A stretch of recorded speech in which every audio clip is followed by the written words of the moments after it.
But first, your medical minute. Colon cancer is the second leading cause of cancer-related death in the state of Idaho. Salter Health doctor Joel Lanz has 30 years of experience serving patients and shares advice on how we can better navigate this potentially deadly illness. Dr. Lanz, how common is colon cancer? Colon cancer can occur in 5% of the population. You have a 5% chance sometime in your lifetime of developing colon cancer. Last year there were 146,000 new cases that were diagnosed in the United States and 51,000 deaths from it. It's the second leading risk of cancer death in the United States. What age should we really pay attention to the risk of colon cancer and start those screenings? The average risk patient should start at 50 years of age. African Americans should start at 45 years of age because the risk is higher in the African American population. And then patients who have family history, they need to start at a younger age depending upon the family member that had the colon cancer. And are there any signs of colon cancer that we need to be aware of?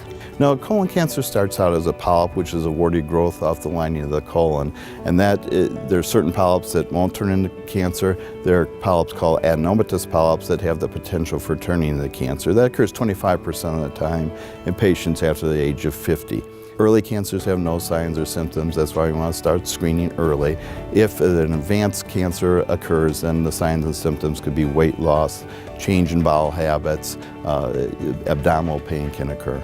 Okay, and let's talk about this screening, which is so important. Colonoscopy, probably one of the most common, and can be one that can create a little bit of anxiety for people. But let's talk about the process, though, and kind of ease some of that anxiousness. So the prep, the procedure, and the recovery, what does that all look like? They have to be on a clear liquid diet the day before, and then they go on a split dose prep, meaning the prep is they take the night before and then the other part of it the morning of the procedure.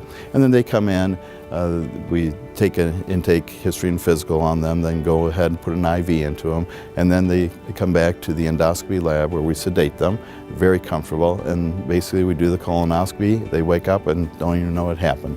Okay. So, they're just hungry. Right.